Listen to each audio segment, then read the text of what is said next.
Part 3 চূড়ান্ত পরিণতি ও জীবনের শ্রেষ্ঠ শিক্ষা সুলতানের প্রাসাদ থেকে ফিরে আসার পর আল্লামা আবদুল্লার জীবন আর আগের মতো রইল না তার দুচোখে তখন কেবলই অনুশোচনার পানি তিনি বুঝতে পারলেন শয়তান তাকে কেবল ধনসম্পদের লোভ দেখায়নি বরং তিলে তিলে তার ঈমানকে কুড়ে কুড়ে খাচ্ছিল তিনি ভাবলেন যদি আজ সুলতানের গ্লাসটি না ফেলতাম তবে হয়তো আমি চিরকালের জন্য শয়তানের দাসে পরিণত হতাম বাড়ি ফিরে আবদুল্লাহ দেখলেন তার ঘর শয়তানের দেওয়া সেই হারানো সম্পদে ভরপুর কিন্তু সেই দামি আসবাব আর স্বর্ণমুদ্রাগুলো এখন তার কাছে বিষের মতো মনে হতে লাগল তিনি এক মুহূর্ত দেরি না করে গ্রামের সব গরিব দুঃখীদের ডেকে পাঠালেন আবদুল্লাহ দৃঢ় কণ্ঠে হে লোক সকল এই সম্পদের মোহ আমাকে অন্ধ করেছিল আমি আল্লাহর ওয়াদার উপর ধৈর্য ধরতে পারিনি আজ আমি এই অপবিত্র সম্পদ থেকে নিজেকে মুক্ত করতে চাই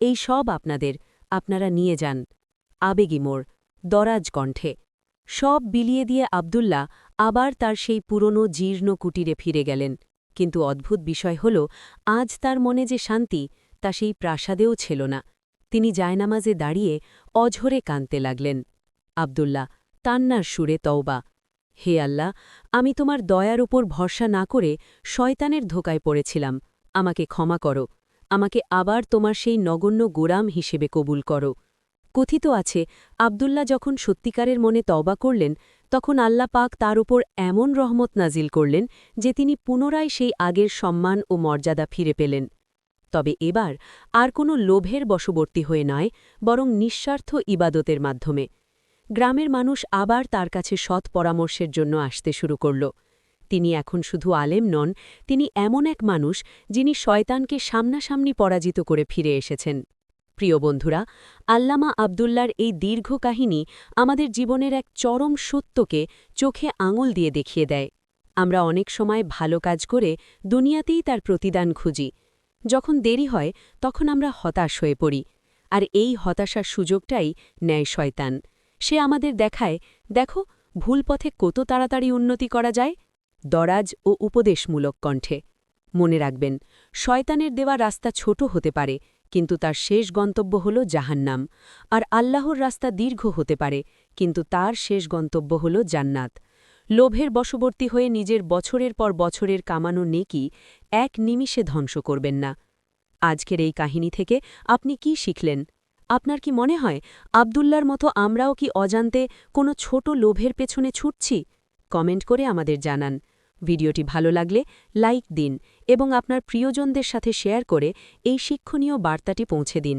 সুস্থ থাকুন ঈমানের পথে থাকুন আল্লাহ হাফেজ ২০ টাকার প্রাপ্তি আল্লামা আবদুল্লার চোখের সামনে থেকে হিতাহিত জ্ঞান সরিয়ে দিয়েছিল যে আবদুল্লাহ একসময় মহান আল্লাহর ইবাদতে মগ্ন থাকতেন সেই আবদুল্লাহ এখন প্রতিটি ভোরের প্রতীক্ষায় থাকেন শয়তানের দেওয়া টাকার জন্য তিনি ভুলে গেলেন আল্লাহর পরীক্ষা ধীর কিন্তু কঠিন আর শয়তানের লোভ তাৎক্ষণিক কিন্তু ধ্বংসাত্মক শয়তানের নামে দান করার এক অদ্ভুত নেশা তাকে পেয়ে বসল গ্রামের মানুষ অবাক হয়ে দেখল আবদুল্লার জীবনযাত্রা বদলে যাচ্ছে তার ঘরে এখন দামি আসবাব মুখে কোনো জিকির নেই আছে শুধু আরও বেশি সম্পদ পাওয়ার তৃষ্ণা শয়তানরূপী সেই ইবলিশ তার পাশেই ছায়ার মতো লেগে থাকত একদিন ইবলিশ তাকে বলল কুটিল হাসির সুরে হুজুর প্রতিদিন পাহাড়ের তলে গিয়ে টাকা আনা তো কষ্টের কাজ কেউ যদি দেখে ফেলে তবে আপনার সম্মান ধুলোই মিশে যাবে চলুন একবারে বিশাল সম্পদের ব্যবস্থা করি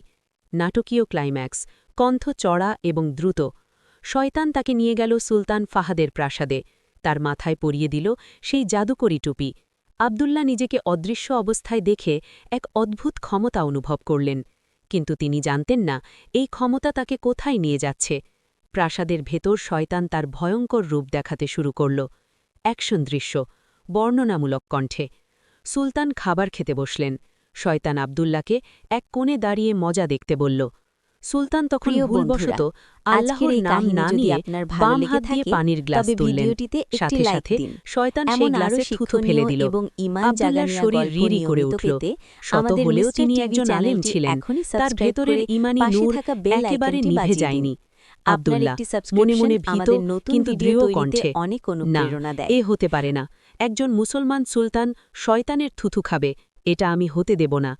দ্রুত কণ্ঠে আবদুল্লাহ অদৃশ্য অবস্থায় সুলতানের হাত থেকে গ্লাসটি ছো মেরে ফেলে দিলেন। সুলতান অবাক হলেন, ভাবলেন হাত কেঁপে গেছে। দ্বিতীয়বার আবার শয়তান থুথু দিল। আবদুল্লাহ আবার গ্লাস ফেলে দিলেন। তৃতীয়বার শয়তান রাগে অগ্নিশর্মা হয়ে আবদুল্লাহর খাবারের দস্তরখান উল্টে দিতে চাইল। আবদুল্লাহও সর্বশক্তি দিয়ে দস্তরখান সরিয়ে দিলেন। কণ্ঠের নাটকীয়তা, হঠাৎ নীরবতা। রাগের চোটে শয়তান আবদুল্লার মাথা থেকে অদৃশ্য টুপিটা ছিনিয়ে নিয়ে এক নিমিষে হাওয়া হয়ে গেল। মুহূর্তের মধ্যে সুলতান তার সামনে এক অচেনা মানুষকে দাঁড়িয়ে থাকতে দেখে চিৎকার করে উঠলেন। সুলতান গম্ভীর ও রাগী কণ্ঠে, প্রহরী, ধরো এই লোককে। কে তুমি? আমার প্রাসাদে এই দুঃসাহস কিভাবে হল? আবেগী ও কান্নার সুরে আবদুল্লার কথা। আবদুল্লাহ হাঁটু গেড়ে বসলে পড়লেন। তার চোখ দিয়ে তখন ঝরঝর করে পানি পড়ছে। তিনি বুঝতে পারলেন শয়তান তাকে বিপদে ফেলে পালিয়েছে। আবদুল্লাহ আবেগমাখা কণ্ঠে, জাহাপনা, আমি অপরাধী। লোভ আমাকে অন্ধ করেছিল। কিন্তু আমি সুলতানের অকল্যাণ চাইনি। আমি চাইনি শয়তান আপনার খাবার অপবিত্র করুক। আমি আল্লাহর সেই অভিশপ্ত শত্রুর সাথে হাত মিলিয়ে আজ সব কিছু হারিয়েছি। আপনি আমাকে ফাঁসি দিন, কিন্তু আমি সত্য বলছি। উপসংহার শান্ত ও অনুপ্রেরণামূলক কণ্ঠে। সুলতান সব শুনে স্তব্ধ হয়ে গেলেন। তিনি বুঝলেন আবদুল্লার ভেতরের মানুষটি এখনও নড়েনি। সুলতান তাকে ক্ষমা করে দিলেন এবং বললেন, হে আবদুল্লাহ, আল্লাহ তোমাকে এভাবেই হয়তো সঠিক পথে ফিরিয়ে আনতে চেয়েছিলেন। আবদুল্লাহ রাজপ্রাসাদ থেকে বেরিয়ে এলেন এক নতুন মানুষ হয়ে। শয়তনের দেওয়া সব টাকা তিনি ছুঁড়ে ফেলে দিলেন। তওবা করলেন মহান রবের দরবারে। মরক্কোর সেই গ্রামে আবার ফিরে এলো শান্তির সুবাতাস। আবদুল্লাহ ফিরে পেল তার হারিয়ে যাওয়া সেই পুরনো ইবাদতখানা আর প্রশান্তি। শেষ কথা দর্শকদের উদ্দেশ্যে। বন্ধুরা, শয়তান আমাদের তাৎক্ষণিক আনন্দের লোভ দেখায়, কিন্তু শেষে ধ্বংসের মুখে ঠেলে দেয়।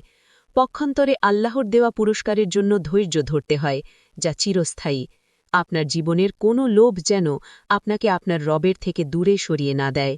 প্রিয় বন্ধুরা, আজকের এই কাহিনী যদি আপনার ভালো লেগে থাকে তবে ভিডিওটিতে একটি লাইক দিন।